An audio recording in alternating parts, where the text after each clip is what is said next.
Good morning students. और आज हम लोग क्या करेंगे कि मैथ का जो अगला जो लेक्चर है, जो डिफरेंशियल हम लोग पढ़ रहे थे, उस अगले लेक्चर को हम लाए हैं। और इसमें हम इससे पहले हम लोग बहुत सारे जो एप्लीकेशन का जो यूज था, ठीक है। एप्लीकेशन मतलब कोई फंक्शन होगा, अलग अलग टाइप के जो फंक्शन होते हैं, ठीक है। उस टाइप के फंक्शनों का मतलब डिफरेंशियल कैसे हम लोग करते हैं, ठीक, उसका हम लोग डिफरेंशियल करेंगे। उसका हम लोग डिफरेंशियल सीखेंगे कि मतलब कोई फंक्शन है तो उसका डिफरेंशियल हम लोग कैसे करेंगे, इस सब के बारे में हम लोग सीखे थे। और हम लोग क्या करना है कि उसी डिफरेंशियल फंक्शन का, ठीक है बच्चों, मतलब उसी डिफरेंशियल फंक्शन का हम लोग क्या करेंगे, एप्लीकेशन पढ़ेंगे। मतलब उसका यूज कैसे हम लोग करेंगे, मतलब कहीं बहुत जगहों पे उसका यूज किया जाता है। बहुत ऐसे क्वेश्चन होते हैं जिसका हम लोग आसानी से मतलब वैल्यू नहीं, मतलब वहाँ पे इंटीग्रेट कर पाते हैं, निकाल नहीं पाते हैं अच्छे ढंग से। तो वहाँ पे क्या करेंगे कि हम लोग डिफरेंशियल की मदद से, ठीक है, डिफरेंशियल की मदद से हम लोग क्या करते हैं, वहाँ पे उसके एप्लीकेशन का यूज करके और हम लोग यूज करते हैं, मतलब वहाँ पे वैल्यू निकालते हैं। आज हम लोग क्या करेंगे, वही एप्लीकेशन हम लोग पढ़ना है, एप्लीकेशन ऑफ डेरिवेटिव। आप लोगों को ये टाइप बना दिए हैं, मतलब जो हम लोग को टाइप पढ़ना है, ठीक है। आप लोगों को इतना ही टाइप हम लोग को पढ़ना है, मतलब इससे ज़्यादा आप लोगों को टाइप नहीं पढ़ना है। देखो पहला टाइप हम लोग पढ़ना है rate of change of quantity. मतलब देखिए कहने का मतलब क्या है कि कोई क्वांटिटी है, उसका चेंजिंग कैसे हो रहा है, ठीक है, मतलब वो कैसे चेंज हो रही है, कैसे उसका रेट है, मतलब उसका टाइम के रिस्पेक्ट में या किसी अन्य क्वांटिटी के रिस्पेक्ट में कैसे उसका रेट चेंज हो रहा है, उसका वैल्यू कैसे चेंज हो रहा है, ठीक है। इसके बारे में हम लोग पढ़ते हैं। बहुत अच्छा मतलब टॉपिक है और फर्स्ट टॉपिक है, ठीक है। हम लोग को जो एनसीईआरटी में, मतलब एनसीईआरटी में कह लें और एक आध दो कंपटीशन में एक आध दो और मतलब इसमें वैल्यू होती है, इससे ज़्यादा कुछ होते नहीं। मतलब ऐसे ही छः टॉपिक है जो हम लोगों को कंपटीशन में भी वही पढ़ना है और एनसीईआरटी में भी वही पढ़ना है, ठीक है। इसमें पहला rate of change of quantity. Rate of change of quantity जो है वो हम लोगों को मतलब बहुत अच्छे ढंग से, मतलब कोई फंक्शन है, कोई क्वांटिटी वैल्यू है, वो जो राशि है उसके राशि के मान में मतलब जो परिवर्तन हो रहा है, कैसे हो रहा है, ये हम लोगों को फर्स्ट टाइप में हम लोग पढ़ेंगे, ठीक है। टाइप 2 में इंक्रीजिंग और डिक्रीजिंग, ठीक है। मतलब कोई फंक्शन है, किस वैल्यू पर, किसी वैल्यू पर इंक्रीज हो रहा है, किस इंटरवल में वो डिक्रीज हो रहा है, ठीक है। मतलब क्या करते हैं कि हम लोग डिफरेंशियल की मदद से वहाँ पे इंक्रीजिंग और डिक्रीजिंग का कंसेप्ट हम लोग पढ़ते हैं। मतलब कोई फंक्शन है, कैसे वो मतलब किस किस टाइम पे उसका फंक्शन जो होगा, वैल्यू होगा, वो इंक्रीज करेगा, डिक्रीज करेगा, ये पढ़ेंगे। फिर उसके बाद जो इंक्रीजिंग और डिक्रीजिंग हम जब पढ़ लेंगे तो इसी का यूज है, इसी का ये यूज है, मतलब ये दोनों सेम टू सेम है। मतलब कहने का मतलब इंक्रीजिंग और डिक्रीजिंग हम जब जान जाएंगे तो अब यहाँ पे इसमें पूछा जाता है कि मैक्सिमम और मिनिमम, यानी कि इंक्रीजिंग वैल्यू और डिक्रीजिंग वैल्यू पूछता है, यानी कि मैक्सिमम और मिनिमम वैल्यू को पूछता है, इसमें पूछा जाता है। अब फिर इसी को आगे फिर आगे बढ़ा के इसी का थोड़ा सा खाली मतलब लेटेस्ट वर्जन है कि मान लीजिए कोई अगर इसमें, तो इसमें ओपन इंटरवल होता है, वो उस वैल्यू को हम लोग को मतलब उस इंटरवल पे हम लोग को इंक्रीजिंग और डिक्रीजिंग वैल्यू ज्ञात की जाती है, मैक्सिमम मिनिमम वैल्यू। और कभी कभी ऐसे भी क्वेश्चन हम लोग को पूछे जा सकते हैं जो फिक्स्ड हो, मतलब क्लोज इंटरवल हो, मतलब उसी इंटरवल में मेरा सब कुछ आ जाए। तो ऐसा कभी तो क्लोज इंटरवल जो फिक्स्ड वैल्यू होता है उस मतलब इंटरवल पे मतलब हम लोग को मैक्सिमम मिनिमम वैल्यू निकालने के लिए दिया जाता है। और उसके बाद तो हम लोग इसका धीरे धीरे यूज करेंगे। फिर उसके बाद क्या है, टेंजेंट हम लोग पढ़ना है कि कोई फंक्शन उसका टेंजेंट मतलब कैसे उसका परपेंडिकुलर डायरेक्शन में और उसके परपेंडिकुलर डायरेक्शन के साथ और सीधा, टेंजेंट मतलब अविलंब होता है, स्पर्श रेखा जो बोला जाता है, और नॉर्मल मतलब क्या होता है, अविलंब होता है, ठीक है। ये दोनों हम लोग को पढ़ना पड़ता है, मतलब कैसे एक दूसरे के साथ इसका बिहेव कैसे है, हम लोग डिफरेंशियल की मदद से यूज करेंगे। फिर उसके बाद हम लोग को पढ़ना है अप्रोक्सीमेशन रूल। ये बहुत बढ़िया है, ये अच्छा, मतलब कहने का मतलब आप लोगों को थोड़ा बहुत हम 11th क्लास में इसके बारे में थोड़ा सा यूज करना हम आप लोगों को बताए भी थे। और इसका आज हम लोग मतलब जब हम पढ़ेंगे इस टॉपिक में तो उस टॉपिक को हम लोग अच्छे ढंग से डील करेंगे कि जैसे कहने का मतलब क्या है कि अप्रोक्सीमेशन मतलब हम आपसे पूछ रहे हैं कि जैसे इसका 1 मिनट हम पूछ रहे कि जैसे मान लीजिए कि अंडर रूट में 2.5 इसका वैल्यू पूछ दें, जैसे इसका वैल्यू पूछेंगे 2.5 मतलब 25 तो निकाल लेंगे, बोलेंगे 5 है, लेकिन 2.5 बोल दें तो निकालने में डिफिकल्टी होगी। जिसे आएगा तो उसे निकालने में 5 मिनट 10 मिनट का समय लगेगा। लेकिन ये क्या करता है कि मतलब अप्रोक्सीमेशन से मतलब डिफरेंशियल की मदद से हम लोग क्या करते हैं, यूज करके और शॉर्ट फॉर्म में, और इसका वैल्यू निकालते हैं। ठीक है, जैसे आपसे पूछा जाए कि सर साइन 30 डिग्री का वैल्यू कितना होता है, तो आप बोलते हैं 1/2। साइन सर 45 डिग्री का वैल्यू कितना होता है, तो आप बोलते हैं 1/√2। हम पूछेंगे कि सर साइन आप जो लिए हैं वो आप 32 डिग्री का मान बताएं। ठीक है, साइन 32 डिग्री का, सर साइन आप 2 डिग्री का वैल्यू बताएं। तो ऐसे जो क्वेश्चन होते हैं, मतलब इस टाइप से क्वेश्चन पूछे जा सकते हैं किसी भी टाइप से, मतलब अननोन क्वांटिटी जिसको हम लोग पढ़ चुके हैं, मतलब 10th क्लास में और 11th क्लास में जो हम लोग पढ़े थे, तो वो हम लोग मतलब हम लोग को मालूम है कि ये जो त्रिकोणमितीय जो फंक्शन है उसके वैल्यू को हम लोग जानते हैं कि साइन 0 मतलब 0 का, 30 का, 45, 60 और 90, यही हम लोग पढ़े हैं। उसके बाद उसी का दोगुना तिगुना हम लोग करते हैं, तो जो आता है तो उसका हम लोग वैल्यू डेरिवेट कर लेते हैं। फिर उसके बाद अगर अननोन टाइप से आते हैं तो उसका वैल्यू कैसे हम लोग ज्ञात करते हैं, ये अप्रोक्सीमेशन वैल्यू बताता है। ठीक है, इसकी मदद से हम लोग आसानी से निकालते हैं और लगभग आता है, लगभग मैच करता है, ये पूरा करेक्ट है। तो यही हम लोग को पढ़ना, मतलब टाइप 6, मतलब 6 टाइप से हम लोग को पढ़ना है। आज जो हम लोग पढ़ेंगे rate of change of quantity, मतलब rate of change of quantity मतलब कैसे कोई क्वांटिटी है वो चेंज हो रही है, उसका वैल्यू कैसे चेंज हो रहा है, इस सब के बारे में हम लोग पढ़ेंगे। ठीक है, तो आप लोग क्या करें, इसको उतार लें और फिर हम उसके बाद आगे बढ़ते हैं। ठीक,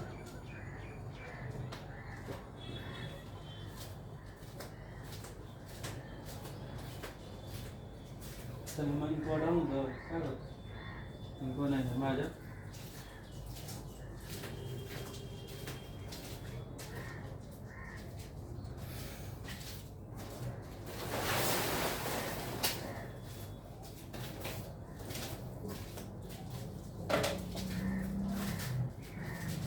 ठीक है, तब हम लोग स्टार्ट करते हैं।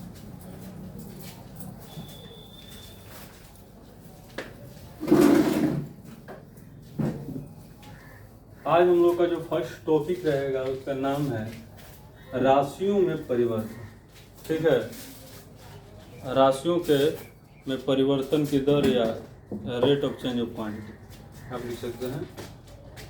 आप लोग यहाँ पे टाइप, हम लोग इसके साइज के हिसाब से चलेंगे। ठीक है, ये टाइप आप लोग फर्स्ट बना लें। टाइप हम लोगों का फर्स्ट रहेगा, यह है rate of change of quantity. ठीक है, राशियों में परिवर्तन की दर। ठीक है, ये हम लोग को पढ़नी है। इससे पहले आप लोगों को हम एक बात बता दें कि मिसलेनियस क्वेश्चन इससे था, मतलब डिफरेंशियल में मिसलेनियस क्वेश्चन जो विविध बच गया था। ठीक है, तो वो भी हम लोग को पढ़ना था। तो आप लोग क्या करेंगे कि हम उसको हम छोड़ देंगे, कभी आप लोगों के लिए मतलब होगा तो एक मतलब आधा घंटा या 45 मिनट का हम वीडियो बना देंगे और उसमें मिसलेनियस क्वेश्चन को हम हल कर देंगे। ठीक है, अब हम लोग क्या करते हैं, आगे जो मतलब जो एप्लीकेशन है इसका यूज है हम लोग उसको करके पढ़ेंगे। ठीक, जैसे कहने का मतलब क्या है कि rate of change of quantity. ठीक है, राशियों में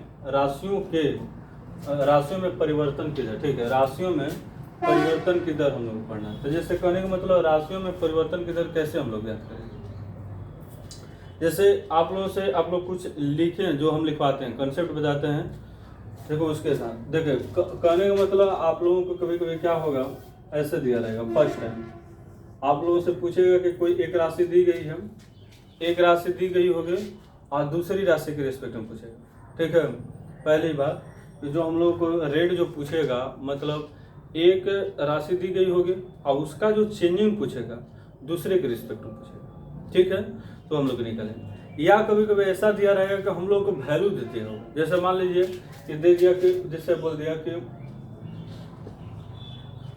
वृत्त के क्षेत्रफल, जैसे ऐसे दे देगा वृत्त के क्वेश्चन से हिसाब से हम बताते हैं, वृत्त के क्षेत्रफल में परिवर्तन की दर त्रिज्या के सापेक्ष ज्ञात है। जैसे हम लोग से क्वेश्चन पूछ रहे, मान लीजिए पहला हम लोग वृत्त के क्षेत्रफल में परिवर्तन की दर त्रिज्या के सापेक्ष ज्ञात करें। ठीक है भाई, बहुत बढ़िया। और दर ज्ञात करना मान लीजिए त्रिज्या के सापेक्ष, और दूसरा हम लोग पूछ दे कि समय के सापेक्ष, मतलब समय मतलब यहाँ पे जो टाइम दिया गया है और त्रिज्या मतलब आर के सापेक्ष। ठीक है, ये हम लोग को ऐसे टाइप से दिया जा सकता है, आप लोग देख लें। तो हम लोग क्या करते हैं, एक इस टाइप से भी हम लोग क्वेश्चन मतलब पूछे जा सकते हैं। तो हम लोग पहले क्वेश्चन को देख लेते हैं और तब स्टार्ट करते हैं। जैसे मान लीजिए कि वृत्त है, जैसे वृत्त होता है तो मान लीजिए एक वृत्त बना देते हैं। आप लोगों को कुछ दिया नहीं होगा, मतलब वृत्त में कोई वैल्यू दिया नहीं रहता है कि वृत्त का क्षेत्रफल इतना है और उसका रेडियस वगैरह कुछ नहीं। तो मतलब आपको ऐसे भी क्वेश्चन फर्स्ट टाइम में से पूछा जाएगा। तो कहने का मतलब मान लीजिए कि एक सर्कल है और जिसका रेडियस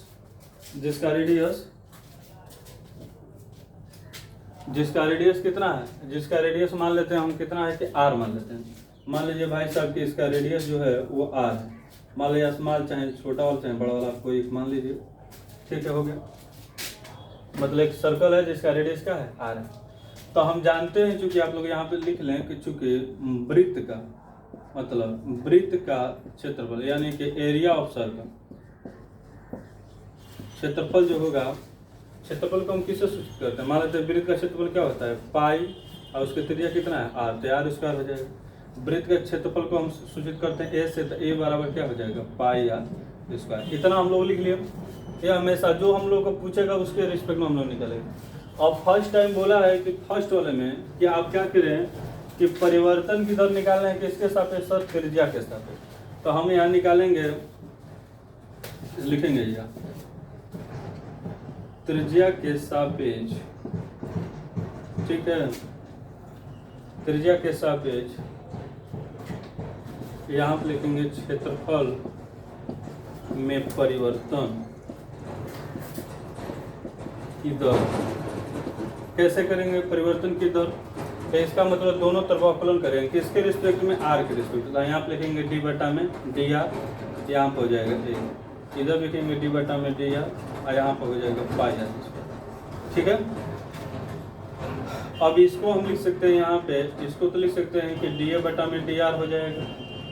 ये मेरा कांस्टेंट है पाई, तो पाई बाहर आ गया, इंटू डी बटा में डी आर, और ये क्या हो जाएगा, आर स्क्वायर।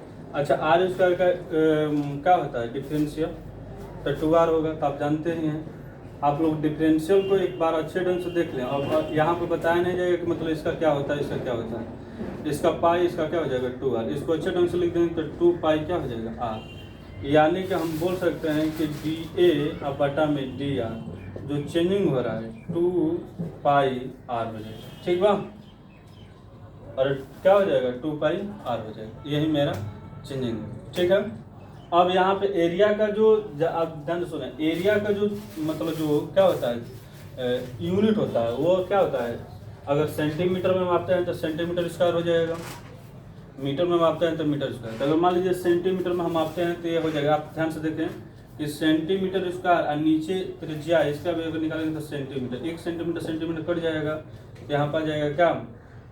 अब ऐसा भी लिख सकते हैं सेंटीमीटर स्क्वायर प्लस सेंटीमीटर, ऐसा भी लिख सकते हैं। ठीक है, मतलब एरिया में जो चेंजिंग हो किसके रिस्पेक्ट में, सेंटीमीटर, यानी कि रेडियस के रिस्पेक्ट में। तो पहली क्वांटिटी होगी, आप लोग निकाल लिए। उसके बाद दूसरा जो हम लोग से पूछा था, मतलब दूसरा इसी में क्वेश्चन पूछा था, वो हम लोग चेक करते हैं। इसे उतार लें। ठीक, दूसरा हम लोग से पूछा था कि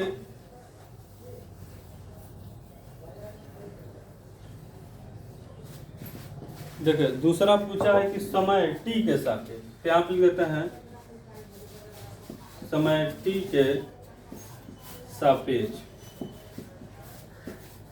समय t के सापेक्ष हम लोग निकालना था। इसका मतलब क्या करेंगे कि यहाँ पे लिखेंगे, देखिए यहाँ पे लिखेंगे डी ए बटा में डी टी, टी के रिस्पेक्ट में करें तो यहाँ पे लिखेंगे डी बटा में डी टी, और यहाँ पे पाई आर स्क्वायर। ठीक है, आप जानते ही हैं, इसको लिख देंगे डी ए बटा में क्या हो जाएगा, डी टी। ठीक, ये पाई कांस्टेंट है इंटू डी बटा में डी टी, और ये जो आर स्क्वायर। ठीक है, उसे लिख देंगे डी ए बटा में डी टी। अच्छा, पाई कांस्टेंट है।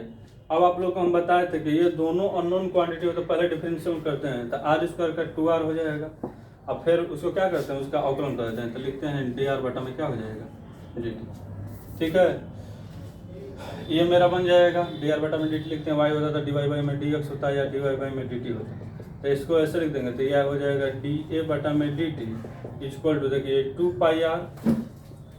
पाई आर इंटू क्या हो जाएगा डी आर बाई में डी टी हो जाएगा। अब यहाँ पे मेरा वैल्यू बनेगा। अब इसका यूनिट लिखा जाए तो देखिए ये इसका यूनिट होता है सेंटीमीटर स्क्वायर, क्या हो जाएगा एरिया का मान लीजिए सेंटीमीटर में मापते हैं सेंटीमीटर स्क्वायर हो जाएगा, और टाइम का जो मतलब यूनिट होता है वो क्या होता है सेकेंड, इसलिए इसका जो वैल्यू होगा 2 pi R D R by में डी टी। अब ऐसा हम लोग से क्वेश्चन पूछा जाता है। ठीक है, दूसरी बात कभी कभी क्या होता है कि आप लोगों को देखिए मतलब इस टाइप से क्वेश्चन पूछे जा सकते हैं, तो आप लोग पहले टाइप से क्वेश्चन देख लिए, अब हम लोग थोड़ा दूसरे टाइप से क्वेश्चन देखते हैं। मान लीजिए इसमें कभी कभी ऐसा होगा, अब आप लोगों से अगर त्रिज्या का वैल्यू दे दे, मान लीजिए कि यहाँ पे सर्कल जो रेडियस हमको दिया था आर, सर्कल के लिए जो रेडियस दिया था आर बराबर मान लेते हैं कि आर बराबर 2 सेंटीमीटर दे जाए, तो यहाँ पर आप आर रख सकते थे, आर का वैल्यू रख सकते थे, इस वाले में चाहे उस वाले क्वेश्चन में भी आर का वैल्यू रख सकते थे। मान लीजिए कि हमें डी आर बाई में डी टी यानी कि त्रिज्या में परिवर्तन की दर भी दे दे टाइम के रिस्पेक्ट, मतलब यहाँ पे इसी सवाल में हमको दे दिए कि समय टी के सापेक्ष क्षेत्रफल में परिवर्तन ज्ञात करें, यदि यहाँ पर दिया हो कि जहाँ या यदि डी आर बाई में डी टी ऐसे दे देगा 2 सेंटीमीटर प्रति सेकंड, मतलब रेडियस में जो चेंजिंग हो रही है 2 सेंटीमीटर प्रति सेकंड, इसका मतलब क्या कहते हैं डी आर बाई में डी टी। मतलब आप क्या करेंगे, कभी कभी ऐसे तो बिना अननोन क्वांटिटी का दिए तो हम बना लिए, अब क्वांटिटी हम लोग को देगा तो उस पर भी हम लोग क्वेश्चन करते हैं। ठीक है, तो थोड़ा सा आप लोग उतार ले, उसके बाद और हम लोग क्वेश्चन करें।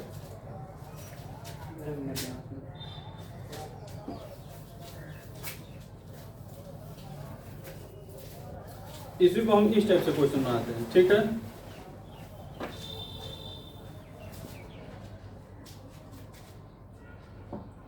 अब हम लोग क्या करता है ना कि यहाँ पे दे देगा कि वृत्त के क्षेत्रफल में परिवर्तन की दर, ठीक है, वृत्त के क्षेत्रफल में परिवर्तन की दर समय के सापेक्ष, यहाँ पे लिख देते हैं, ध्यान से देखना, समय के सापेक्ष ज्ञात करें। ठीक है, समय के सापेक्ष क्या करना है, ज्ञात करें। यदि r बराबर 2 सेंटीमीटर तथा त्रिज्या में परिवर्तन की दर कितना है जी, त्रिज्या में परिवर्तन की दर लिख देगा, मान लेते हैं 4 सेंटीमीटर प्रति सेकंड। अच्छा देखिए आप लोग एक बात बताते हैं कि ये जो सेंटीमीटर है ये भी दोनों सेम क्वांटिटी सेंटीमीटर में, तो दोनों का यूनिट सेम होना चाहिए। अगर दोनों का अलग अलग है तो किसी एक को एक में कन्वर्ट करें, उसके बाद बनाए। ठीक है, ऐसे हम लोग से पूछ सकता है कि परिवर्तन की दर ऐसा हम लोग निकालना। अब हम लोग जानते हैं कि भाई r बराबर 2 सेंटीमीटर दिया है, वृत्त के क्षेत्रफल में परिवर्तन की दर पूछा है, तो इसका मतलब डी ए बटा में डी टी पूछा है, तो हम यहाँ पे लिखते हैं चूंकि वृत्त का क्षेत्रफल, ठीक है, वृत्त का क्षेत्रफल ये ए होगा, ए बराबर होता है पाई आर स्क्वायर। ठीक है, कोई दिक्कत, इसका मतलब हम यहाँ पे लिख सकते हैं कि डी, अब यहाँ पे इसलिए यहाँ पे लिख सकते हैं दोनों तरफ अवकलन करने पर, या कुछ भी लिख सकते हैं, तो दोनों तरफ ऐसा लिख सकते हैं, टी के सापेक्ष अवकलन करने पर। आप लोग जानते ही हैं, या ऐसा भी लिख सकते हैं क्षेत्रफल में, वृत्त के क्षेत्रफल में परिवर्तन की दर, ऐसे भी लिख सकते थे। ठीक है, तो यहाँ पे हो जाएगा D A upon D T बराबर डी ए बाई में D T A pi R इसका, इसको लिख सकते हैं, देखिए इसको लिख सकते हैं D A upon D T, और इसको पाई इसका लिख सकते हैं 2r बताए थे, और डी आर बाई में क्या हो जाएगा डी टी, आप लोग जानते ही हैं। तो देखिए डी ए बटा में D T equal to 2 pi R into D R by में डी टी। अब आप लोगों से सब कुछ हो गया पूरा। आप लोग सबसे पहले क्या करें, डायरेक्ट कभी कभी कोई बच्चा ऐसे करता है, हम आप लोगों को बताते हैं एक बात, गलती क्या करता है कि ये क्या करता है, इसको उठा लेता है। ठीक है, आर वृत्त का क्षेत्रफल लिखता है और आर का वैल्यू यहाँ पर है। जब जैसे ही रखेगा तो क्या बन जाएगा, जानते हैं 2 दूना के 4, 4 पाएंगे, तो ये कॉन्स्टेंट न हो गया, ये क्या हो गया कॉन्स्टेंट। और कॉन्स्टेंट का अवकलन 0, तो कहता है कि सर उसके क्षेत्रफल में 0 पड़ गया, मतलब 0 क्षेत्रफल में कोई परिवर्तन नहीं, मतलब इसका रेडियस है इतना बड़ा और उसमें चेंजिंग हो रहा है प्रति सेकंड 4 सेंटीमीटर का, मतलब परिवर्तन हो रहा है 4 सेकंड का, तो इसका मतलब उसका क्षेत्रफल में कोई परिवर्तन नहीं हो रहा है, घट नहीं रहा है, 0 हो रहा है, ऐसा कोई बात नहीं, गलत है। इसलिए क्या करते हैं कि आप डायरेक्ट कभी भी वैल्यू मत रखें, सबसे पहले डिफरेंशियल करें, अच्छे ढंग से अवकलन कर लें, उसके बाद तब वैल्यू रखें। 2 हो गया, पाई का वैल्यू रखना हो तो रखें, नहीं तो छोड़ दें, पाई रखेंगे कोई दिक्कत नहीं है। पाई हो गया, आर हमारा कितना है 2, ये कितना था 4, तो 4 दूना के 8, 8 दूना के 16, ठीक है। तो इसका मतलब हमें मिल जाएगा dA/dt का जो वैल्यू मिल जाएगा 16 पाई सेंटीमीटर स्क्वायर प्रति सेकंड। इसका मतलब अगर ये 4 से बढ़ेगा, मतलब इंक्रीज करे तो ये 16 पाई से, ठीक है, ये इंक्रीज करे, तो ऐसे भी हम लोगों को आंसर दिया जा सकता है, क्वेश्चन पूछे जा सकते हैं। अच्छा, एक बात और आप लोग से पूछते हैं, आप लोग उतार लें पहले, ठीक। अच्छा, ऐसे आप लोग से क्वेश्चन पूछे जा सकते हैं, मान लीजिए कि ये मिटा देते हैं, ठीक है, हो गया। मान लीजिए कभी कभी ऐसे आप लोग से क्वेश्चन पूछ दें कि वृत्त के क्षेत्रफल में परिवर्तन की दर समय के साथ ज्ञात करें, तो ऐसे दे देगा कि मान लीजिए कि वृत्त के क्षेत्रफल में परिवर्तन की दर दे दिया गया, मान लीजिए यहाँ पर वृत्त के क्षेत्रफल में परिवर्तन की दर मान लेते हैं, यहाँ पे दे दिया, दर करके लिख दिया, और यहाँ पे 16 पाई सेंटीमीटर स्क्वायर सेकंड दे दिया, ठीक है, इतना दे दिया, तो ये मेरा ले दिया। आज समय आप बोले कि समय के सापेक्ष मतलब है, समय के सापेक्ष इतना दिया है, यदि आर बराबर इतना, तो यहाँ पर बोला है कि त्रिज्या में परिवर्तन की दर ज्ञात करें। तो मतलब कहने का मतलब क्या है ना, कि आप लोगों को कहने का मतलब क्या है कि यहाँ पर वृत्त में परिवर्तन की दर इतना है, आप लोग कैसे लिखेंगे, वृत्त के क्षेत्रफल में परिवर्तन की दर इतना है, ठीक है, इस टाइप के भी क्वेश्चन पूछे जा सकते हैं। वृत्त के क्षेत्रफल में 16 पाई सेंटीमीटर स्क्वायर प्रति सेकंड है, आर बराबर इतना है, तो त्रिज्या में परिवर्तन की दर ज्ञात कर। अब तो भाई फंस जाएगा। अब यहाँ पे क्या मतलब फंसेगा नहीं, मतलब आप जो दिमाग लगाने वाला होगा थोड़ा सा, जिसका थोड़ा सा यूज करेगा हो जाएगा। कैसे, वो हम बताते हैं। ये सब कुछ ठीक है, आप लोग क्या करें कि सबसे पहले डिफरेंशियल कर। अब कैसे करना वो दिमाग आप लोगों को हम बताते हैं। देखिए, ये वृत्त का जो क्षेत्रफल दिया है ना, यहाँ पर आर बराबर 2 सेंटीमीटर दे तो कोई मतलब नहीं। ये वृत्त का क्षेत्रफल हमको बताएगा कि मतलब क्या बात है, मतलब कैसे डिफरेंशियल करना है, ठीक है। तो यहाँ पर हम लोग को देखते हैं कि यहाँ पर देख रहे हैं कि इसका यूनिट क्या है। देखिए, इसका जो यूनिट है, इसका यूनिट है सेकेंड, क्या है, प्रति सेकेंड, यानी कि किसके रिस्पेक्ट में अवकलन करना है, टाइम के रिस्पेक्ट में, टी के सापेक्ष। यानी कि जो एरिया इससे छोड़ दिए, जो प्रति में जो दिया यानी कि बट्टा में जो दिया है, इसको देखें किसके रिस्पेक्ट में किया। अगर त्रिज्या के सापेक्ष है तो त्रिज्या के सापेक्ष करते, टाइम के सापेक्ष है तो टाइम के। इसका मतलब हम जो अवकलन करेंगे, जो डिफरेंशियल करेंगे क्षेत्रफल में, वो टी के सापेक्ष अवकलन करेंगे, ठीक है। और लाएंगे यहाँ तक मेरा आ जाएगा, ठीक है, अवकलन करेंगे तो यहाँ तक आएगा। डीए बाई में डी का वैल्यू कितना हो जाएगा, तो 16 रख देंगे यहाँ पे, ठीक है, 16 पाई। ये मेरा 2 पाई, आई आर का वैल्यू कितना दिया है, तो 2। और ये मेरा क्या निकलना था, त्रिज्या परिवर्तन, डी आर बाई में कितना हो जाएगा, डी। ये 2 से 2 कट जाएगा तो ये 4 हो जाएगा, पाई के पाई को खत्म कर तो कितना हो जाएगा, 4 सेंटीमीटर प्रति सेकंड हो जाएगा, ठीक है। ऐसे भी क्वेश्चन पूछा जाता है। यही हम लोगों को 3 टाइप से क्वेश्चन पूछे जा सकते हैं। एक तो हम लोगों को सिंपल से जो फॉर्मूला टाइप से हम लोग बनाने के लिए ऐसा टाइप का दे देगा, या दूसरा किसी एक को देगा, दूसरा पलट को पूछ लेगा, या दूसरा देगा पलट को उसका रिवर्स पूछेगा। मतलब इसी भी टाइप से क्वेश्चन हम लोग से पूछे जा सकते हैं। इससे आप लोगों से हार्ड कुछ क्वेश्चन नहीं पूछे जा सकते हैं, ठीक है। तो आप लोग क्या करें कि इस क्वेश्चन, जो भी क्वेश्चन दिए गए हैं, उन क्वेश्चनों को समझने की कोशिश करें। उसके बाद क्या होता है कि वस्तुओं के विक्रय मूल्य, क्रय मूल्य में सब लागत वगैरह उससे संबंधित क्वेश्चन पूछे जा सकते हैं। तो हम लोग उससे भी क्वेश्चन हम लोग आगे आएगा तो क्वेश्चन हम लोग देख लेंगे, ठीक है।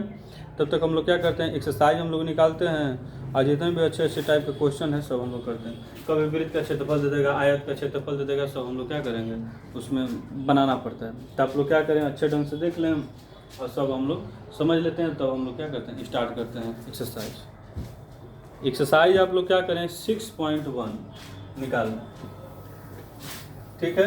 ये टाइप 1 चल रहा है। टाइप 1 क्या है, परिवर्तन की दर। वो जितने भी थे सब खत्म हो गया। मिसलेनियस क्वेश्चन आप लोगों को पढ़ना था, मतलब पढ़ाएंगे बाद में, अभी नहीं। इसके लिए समय आप लोगों को निकाल के 1 घंटा आप लोग बना दिएगा नया वीडियो। 6.1 देखिए दिया है एक्सरसाइज, आप लोगों को निकालना है एक्सरसाइज 6.1। ठीक, अब यहाँ पर बोला है, क्या बोला है वो हम थोड़ा सा देखिए। बोला है पहला क्वेश्चन में कि वृत्त के क्षेत्रफल में परिवर्तन की दर, इसकी त्रिज्या r के सापेक्ष ज्ञात। देखो कितना बढ़िया चीज दिया है।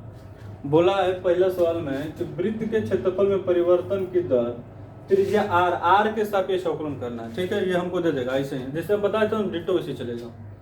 यदि दिया है कि ए सवाल में, पहला का ए सवाल में दिया है कि r बराबर 3 सेंटीमीटर दे दिया है, तो कुछ करना नहीं है। अब यहाँ पे क्या कर ले, एक सर्कल बना ले।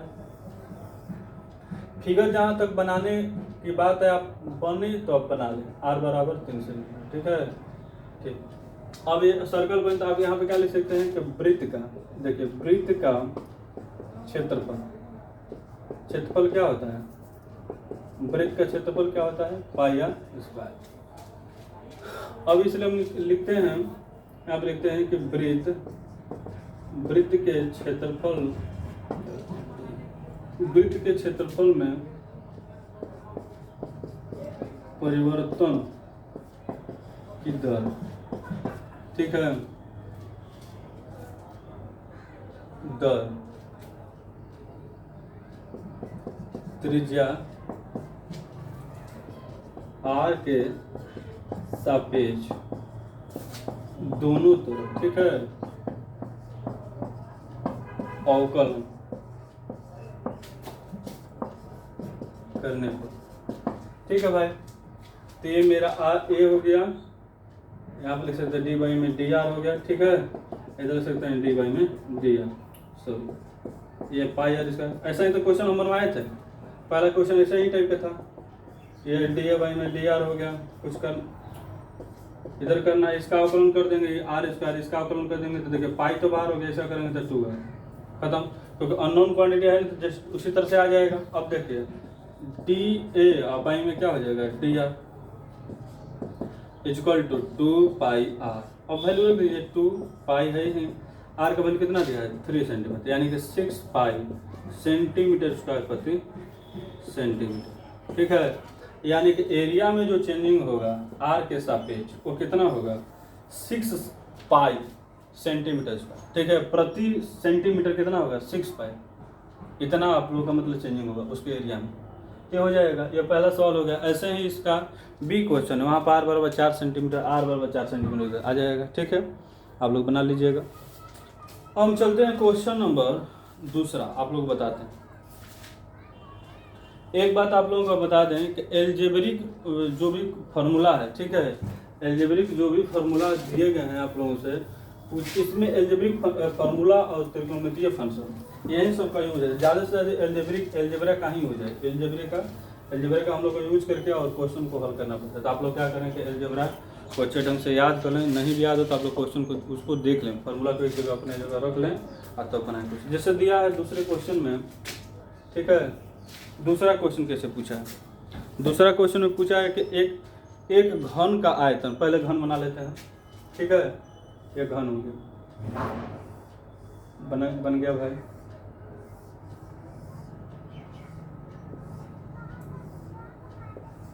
ठीक है, ये घन हो गया। अब पूछा है कि एक घन का आयतन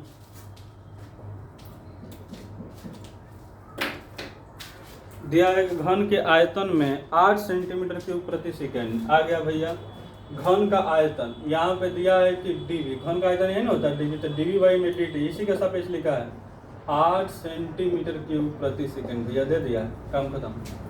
आगे दिया है थोड़ा सा, और हम जो जिस चीज़ से बात करो उसे करें, दर से बढ़ रहा है भाई। फिर बोला है कि पृष्ठ क्षेत्रफल किस दर से बढ़ रहा है, मतलब अब पूछा है कि पृष्ठ क्षेत्रफल से कितना होगा, यानी कि डी ए बाई में कितना हो जाएगा, डी टी कितना हो जाएगा, ये पूछा है कितने दर से बढ़ेगा। फिर बोला है कि जबकि इसके किनारे की लंबाई, यानी कि जो मतलब जो दिया है ए बबुआ, ए जो दिया है वो 12 सेंटीमीटर दिया है। ठीक है, यही हमको दिया है, कुछ करना नहीं है। अब आप लोगों को मालूम होना चाहिए कि घन का पृष्ठीय जो क्षेत्रफल दिया है संपूर्ण नहीं दिया है, घन का पृष्ठीय क्षेत्रफल दिया है। पृष्ठ मतलब संपूर्ण ही मान लीजिए, संपूर्ण ही दिया, इसका मतलब डी बी बटा में डी टी इतना हो जाएगा। ठीक है, तो अब हम लोग क्या करते हैं, स्टार्ट करते हैं। ठीक, तो देखिए यहाँ से उसका एरिया चारों तरफ से बढ़ रहा है ना, संपूर्ण ही हो रहा है। अब देखिए सबसे पहले आयत जो दिया है आप लोगों को, सबसे पहले जो दिया होगा हमेशा उसी का यूज करना है। तो यहाँ पर मान लीजिए ये इसका साइड ए हो गया, घन के साइड सभी ए ही होते हैं, तो सब इक्वल होता है। तो यहाँ पे लिखते हैं, चूँकि जहाँ से देखें घन का आयतन। अच्छा, घन का आयतन क्या होता है आप लोग जानते हैं, ए क्यू भुजा क्यू होता है। तो ए क्यू हो जाएगा, यानी कि v बराबर क्या हो जाएगा, ए क्यू। अब आप लोगों से हम बताए हैं कि आप लोग वैल्यू देखिए तो यहाँ पर बट्टे में क्या है सेकेंड, यानी कि टाइम के सापेक्ष दोनों तरफ अवकलन करें। तो हम यहाँ पे करेंगे दोनों तरफ t के सापेक्ष अवकलन करने पर। ठीक है, t के सापेक्ष अवकलन करने पर देखिए लिख रहे हैं कि यहाँ पे डी वी बाई में D T equal to D by में D T I into A Q. देखिए यहाँ से ध्यान से ये D V upon D T हो जाएगा। देखिए पहले इसका तो अवकलन करें 3a² हो जाएगा। ठीक है, आई इंटू लिख देंगे डी ए बाई में डी टी। क्यों ऐसा करें, क्योंकि जो दिया है पहले उसी का यूज कर। आप लोगों को जो हम परफेक्ट बता रहे हैं, कभी भी कहीं भी क्वेश्चन आप लोगों को जो दिया है उसी का, आप अगर फार्मूला टाइप का बन रहा है तो आप उसी का यूज करके उसी का यूज पहले सॉल्व कीजिए। उससे क्या होता है कि कुछ निकलता है, वो क्या निकलेगा जो आप लोगों को दिखेगा। देखिए डी वी बाई में डी टी कितना दिया है सर 8, 3 ए का वैल्यू कितना दिया है, ए का वैल्यू 12। ठीक है, into D A upon D T. अब क्यों ऐसा दिया हुआ अब जान लो, देखिए ये कट जाएगा, 4 3 12, 4 दूना के 8, इसका मतलब तितली के 9 तो ऊपर हो जाएगा 2 बाई में 9 हो जाएगा, 9 सेंटीमीटर प्रति सेकेंड। ये मेरा हो जाएगा डी अपॉन डी टी का। ठीक है, ये आ जाएगा। अब हमने पूछा, अब इतना हो गया, निकल गया। अब हम लोग को निकालना है घन का पृष्ठीय क्षेत्रफल। ठीक है, यहाँ पे एरिया से बात कर रहा है, तो यहाँ पे क्या हो जाएगा 6a²। ठीक, अब इसलिए यहाँ पे निकलेंगे वहीं टी के सापेक्ष अवकलन करना है, क्योंकि अब हमें ए चाहिए। तो दोनों तरफ लिखेंगे, दोनों तरफ, ये संपूर्ण ही पूछ रहा है, संपूर्ण ही नहीं बढ़ेगा, दोनों तरफ टी के सापेक्ष अवकलन करने पर। हाँ चलिए, तो यहाँ पे लिख देंगे डी ए अपॉन में D T equal to D by में D T into A 6a। ठीक, अब चलते हैं मेरे भाई, डी यही मेरा पूछा है डी अपॉन डी टी, जो पूछा वो हम लोग निकाल लेंगे। ये तो 6 हो गया, इसका करेंगे तो देखिए into 2a into D upon D T हो जाएगा। तो ये कितना हो जाएगा 6 दूना के 12a इंटू डी ए, अब बाई में क्या हो जाएगा डी टी। ठीक है, ये मिटा देते हैं, आप लोग इधर देख लें। ठीक, देखिए दिया है जो हम लोग को value D A upon D T कितना आया है 12a into D A by में डी टी। तो देखिए यहाँ पे 12 12, ए का वैल्यू कितना है, ए का वैल्यू भी 12 है, और डी अपॉन डी टी का वैल्यू कितना है, तो 2 बाई में कितना है 9। तो देखिए 3 से कट जाएगा, तितली के 9 3 चौके 12, 3 से भी कट जाएगा, 4 चौके 16 16 के कितना हो जाएगा 32। यानी कि एरिया में जो चेंजिंग है, ध्यान से देख लें, एरिया में जो चेंजिंग आएगा 32 सेंटीमीटर स्क्वायर प्रति सेकेंड। खत्म, ये मेरा आंसर। तो आप लोग देख रहे हैं कि कैसे मतलब जो भी कोई भी क्वेश्चन है, कैसे हम लोग आसानी से कोई भी क्वेश्चन को हम लोग हल कर पाए। ठीक है, एक्सरसाइज का क्वेश्चन है, बहुत आसान है। आप लोगों से जो कॉन्सेप्ट बताए थे, जो शुरू का आप लोग क्या करेंगे, जो एक्सरसाइज हम इसलिए नहीं पढ़ाते हैं, शुरू में कुछ हम बता देते हैं कंसेप्ट, जो टॉपिक हम बता देते हैं, अच्छे ढंग से डील करवा देते हैं, जिससे चलते आप लोगों को कहीं प्रॉब्लम नहीं होता है। ठीक, अब हम लोग क्या करते हैं कि थोड़ा सा आगे और बढ़ते हैं। अब हम लोग क्वेश्चन नंबर 3 को देखते हैं। वही बात पूछा है कि एक वृत्त की त्रिज्या समान रूप से, अब त्रिज्या दे दिया है इतना सेंटीमीटर से बढ़ रही है, वृत्त का क्षेत्रफल की दर से बढ़ रहा है आर बराबर। देखिए ये जो मेरा एग्जाम्पल जो बताया गया था वो वही क्वेश्चन उसे बैठा के दे दिया। तो आप लोग क्या करें कि आप डी आर बाई में डी टी आप लोग सब बता देते हैं।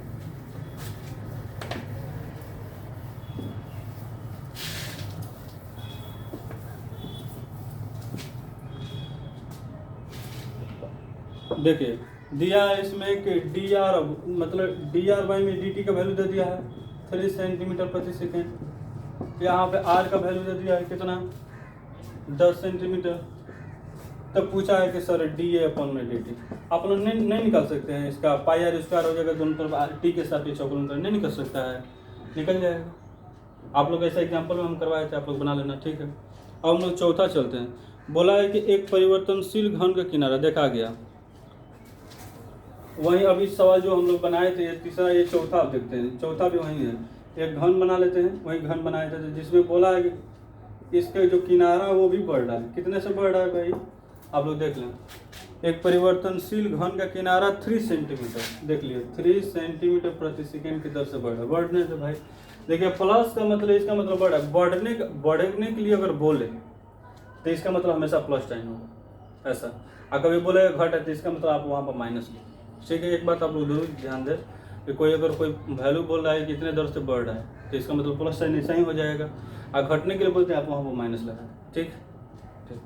फिर बोला है कि यहाँ पे इतना सेंटीमीटर से बढ़ रहा है, घन का आयतन किस दर से बढ़ रहा है भाई, बहुत बढ़िया। पूछा है कि डी वी अपॉन में डी टी किस दर से बढ़ रहा है। फिर पूछा है चौथा क्वेश्चन में कि घन के किनारे की लंबाई पूछा दिया है कि 10 सेंटीमीटर। अच्छा ये बना सकते हैं कि नहीं, देखिए ये किनारा दिया है, अच्छा ये हमको पूछा है तो इससे तो कोई हमारा वैल्यू नहीं आ सकता, लेकिन घन का आयतन आप लोग जानते हैं। घन का आयतन आप लोग हम बता देते हैं, आप लोग निकाल लीजिएगा, पूरा हम क्वेश्चन नहीं बनाएंगे। घन का आयतन होता है एक, दोनों तरफ से अवकलन करेंगे तो आप जानते ही हैं, क्योंकि यही मेरा वैल्यू चाहिए। दोनों तरफ से अवकलन करेंगे तो 3a स्क्वायर इंटू क्या लिख देंगे डी अपॉन में डी टी। अरे ठीक है, अब देखो कुछ करना नहीं है, 3 हो ही गया। a का वैल्यू आप लोग यहाँ से रख सकते हैं और डी अपॉन में डी टी हम लोग को दिया है, यहाँ से रख सकते हैं, जो डी वी बाटा में डी टी मेरा वैल्यू हो जाएगा। ठीक ठीक। अब हम लोग देखते हैं चौथा क्वेश्चन के बाद पांचवा क्वेश्चन। बोला है कि एक स्थिर झील में एक पत्थर डाला जाता है, बहुत बढ़िया पांचवा क्वेश्चन। और बोला है कि और तरंगे वृत्त में 5 सेंटीमीटर की गति से चलती है। बाहर भाई एक मतलब पानी ऐसा टाइप का बना है, देखिए पांचवा क्वेश्चन दे दिया है। बोला है कि आप लोग तालाब देखे होंगे, तालाब, ठीक है, उसमें कंकड़ डाला है, जैसे ऐसे बना है, जैसे कंकड़ मारेंगे तो ऐसा ऐसा सर्कल बनाएंगे, ठीक है, ऐसा टाइप का सर्कल बना रहा है, ऐसा टाइप का ऐसा सर्कल, ठीक है, ऐसा टाइप का सर्कल ये बना रहा है। बोला है कि इसमें तरंगे वृत्त में 5 सेंटीमीटर की गति से चल रही है। मतलब इसकी जो त्रिज्या है, ध्यान से देखें, इसका जो डी आर दिया है आप लोग क्वांटिटी देख करके पहचाने, 5 सेंटीमीटर प्रति सेकेंड, इसका मतलब त्रिज्या ही होगा, क्षेत्रफल तो स्क्वायर हो जाएगा। इसका मतलब इसकी जो रेडियस है 5 सेंटीमीटर प्रति सेकेंड की दर से बढ़ रही। आप खुद देख सकते हैं, पहले इतना हुआ, उसके बाद इतना हुआ, उसके बाद इतना हुआ, उसके बाद इतना हुआ, उसके बाद इतना हुआ। देख रहे हैं कितना तेजी से बढ़ रहा है, ठीक है। और चलती है जब वृत्ताकार तरंग की त्रिज्या 8 सेंटीमीटर। ये बोला है कि जब 8 सेंटीमीटर यानी कि आर का मान 8 सेंटीमीटर हो जाए, लीजिए भाई, तब बोला है कि तो उस क्षण घिरा गया क्षेत्रफल की दर से बढ़ा। जब ये 8 सेंटीमीटर को प्राप्त कर लेगा, बड़ा सा सर्कल बना लेगा, कहीं तो होगा ना 8 सेंटीमीटर बड़ा बनते बनते, उस समय उसकी दर पूछा। तो इसका मतलब क्षेत्रफल में दर हमको पूछा है, यानी कि डी अपन में क्या पूछा है, डी टी। नहीं निकालेंगे क्या? अरे भाई जानते हैं आप लोग, देखिए इसका वैल्यू होता है पाई आर स्क्वायर, ठीक है, डी बाई में डी टी, ये हो जाएगा pi into 2r into D R by में डी टी। आप नहीं निकाल सकते हैं। अब देखिए पाई तो हो ही गया, मतलब इसको लिख सकते हैं 2 pi R into D R upon में डी टी। अब तो सब दिया है, 2 पाई हो ही जाएगा, आर 8 दिया है, डी आर बाई में डी टी दिया हमको इतना।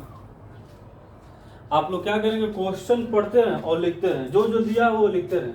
लिखेंगे तो आप लोगों को समझ में क्या हम लोग को निकालना। आप खाली पढ़ेंगे सिर्फ, लिखेंगे नहीं तो ये समझ ही नहीं क्या पूछा है क्या नहीं। जो पढ़ते जाएं, एक बार नहीं समझ में आ रहा है दूसरा का बार पढ़ें, उसके बाद लिखते जाएं, लिख लेंगे जो पूछा वो बस मेरा आंसर हो जाएगा, ठीक है। तो इसी तरह से पांचवा क्वेश्चन भी हो जाएगा, छठवां भी इसी तरह से। देखिए छठवां क्वेश्चन हम बताते हैं।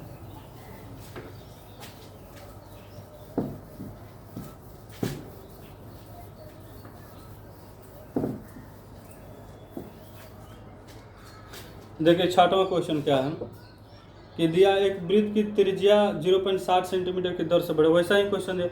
और वृत्त की परिधि की दर ज्ञात करनी है, r बराबर इतना दिया, कुछ करना नहीं है मेरे भाई। देखिए सर्कल बनाया है हम, और ध्यान से देखना, यहाँ से r बराबर 4.9 सेंटीमीटर दिया, कितना है दिया है 4.9 सेंटीमीटर।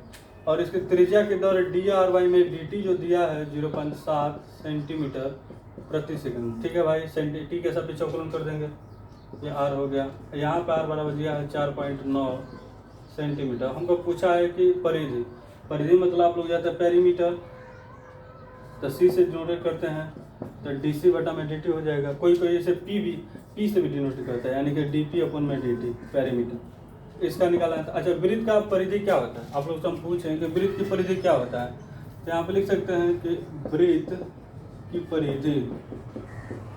अच्छा, वृत्त की परिधि क्या होती है, कोई बताए? तो होता है 2πr। अरे होता है जी, तो देखिए p बराबर हम लिख दिए 2πr। अब हमें यही चाहिए भी, इसका मतलब ये दिया है, किसके रिस्पेक्ट में अवकलन करना है सर, टी के रिस्पेक्ट। दोनों तरफ आप कर लीजिए, हम दोनों तरफ यहाँ पे लिख सकते हैं टी के सापेक्ष अवकलन, जो भी है अवकलन करने पर। तो यहाँ पे लिख सकते हैं कि dp/dt बराबर यहाँ पे dy/dt इंटू 2πr हो जाएगा। अच्छा, ये तो कॉन्स्टेंट है, तो ये 2π हो जाएगा, इसको कुछ नहीं तो dr/dt हो जाएगा। आप तो अवकलन जानते ही हैं। अब क्या है, आप लोगों को कुछ करना ही नहीं है मेरे भाई, ये 2π हो ही गया, r का इसमें यूज है ही नहीं, dr/dt रख लिया, तो ये 2π r का वैल्यू कितना है, dr/dt का वैल्यू 0.7 रख दीजिए, 7 × 14 1.4π सेंटीमीटर प्रति सेकंड हो गया, आंसर हो गया। तो ये देख रहे हैं क्वेश्चन नंबर कौन सा था, ये क्वेश्चन नंबर ये 6 था। ये क्वेश्चन नंबर क्या था, 6 था। इसी तरह से देख लीजिए कैसे आसानी से मेरा बन जा रहा है। ठीक है, आप लोग इसे उतार लें, ऐसे ही कुछ करना नहीं है मेरे भाई। देखिए अब क्वेश्चन नंबर 7 कुछ ठीक है, हम लोग बनाते हैं। ठीक, क्वेश्चन नंबर 7 को हम लोग हल करते हैं। क्वेश्चन नंबर 7 मतलब जितना भी टाइप बताया था थोड़ा सा दूसरे टाइप, मतलब क्वेश्चन वही है, उसी टाइप से बनेगा। अब ये क्वेश्चन नंबर 7, अब इसमें आयत डाल दिया, क्या करना है, कुछ भी डाले हमसे मतलब नहीं है। बोला है 7 में कि एक आयत की लंबाई यक्स 5 सेंटीमीटर प्रति मिनट की दर से घट रही है। वाह भाई वाह, एक आयत बना लीजिए। ठीक है, एक आयत की लंबाई जो माना, ये मान लिया है कि सर ये l बराबर x माना है और चौड़ाई इसको b है। ठीक है, इसके बराबर कुछ माना होगा, इसमें y माना है। ठीक है भाई, चौड़ाई y माना है, बहुत बढ़िया, कोई दिक्कत नहीं।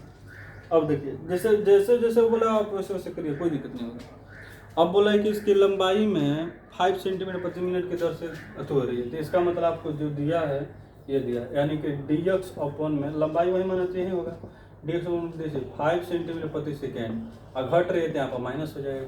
ठीक है, माइनस हो जाएगा, इधर से घटे। और चौड़ाई y जो दिया है 5 सेंटीमीटर की दर से बढ़े, यानी कि दिया है कि dy/, में जो dt दिया है 4 सेंटीमीटर प्रति सेकेंड की दर से बढ़े, इसका मतलब प्लस होगा। अब आगे बोला है कि बोला है कि x बराबर 8 सेंटीमीटर और y बराबर 6 सेंटीमीटर। यहाँ पे जो दिया है x का भी वैल्यू दे दिया है, यहाँ पे लिख लिया है कि सर x बराबर 6 सेंटीमीटर और y बराबर 8 सेंटीमीटर, ये दिया है, ये दे दिया, आपको कुछ करना नहीं है। तो बोला है कि परिमाप और क्षेत्रफल में परिवर्तन की दर, पहला हमको निकालना है परिमाप। ठीक है, परिमाप का तो फार्मूला आप लोगों को पता नहीं होगा कि आयत का परिमाप क्या होता है। ठीक है, हम ही बता देते हैं, आप लोग यही तो हम लोग से पूछा है कि सर ये हमको परिमाप और क्षेत्रफल में परिवर्तन की दर पूछा है, क्या निकालेंगे, मतलब इसमें हमको पूछा है परिमाप, मतलब समझे, यानी कि dp/, में dt पूछा है। ठीक है, और दूसरा हमको पूछा है क्षेत्रफल, यानी कि dA/, में क्या पूछा है, dt पूछा है।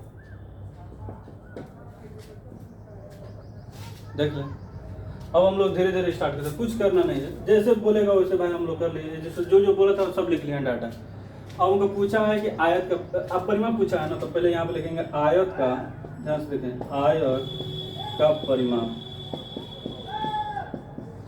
देखिए आयत का परिमाप होता है कितना, आयत का परिमाप होता है 2 इंटू लंबाई प्लस क्या होता है चौड़ाई, ठीक है। अरे 2 इंटू लंबाई, अरे नहीं आता है। देखिए परिमाप मतलब होता है टोटल लंबाई, कुल लंबाई।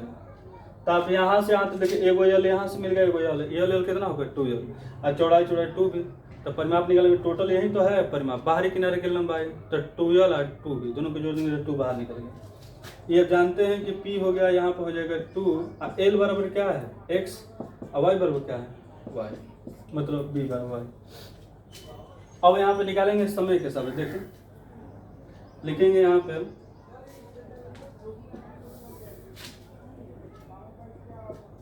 P बराबर यहाँ पे लिख सकते हैं 2 इंटू एक्स प्लस वाई।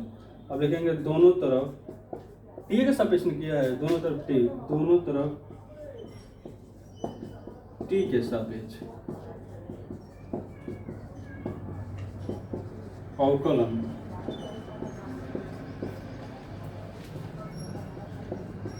करने पर, तो यहाँ पे लिख सकते हैं dp अपन में dt, अब बराबर dy में dt, यहाँ पे 2 इंटू एक्स प्लस क्या हो जाएगा y। कुछ करना नहीं है मेरे भाई, बहुत आसान है। देखिए लिख देंगे dp अपन में dt, कोई दिक्कत है। देखिए और 2 तो बाहर आ जाएगा, x का अवकलन करेंगे तो dx अपन में dt, और y का अवकलन करेंगे तो dy में dt, खत्म।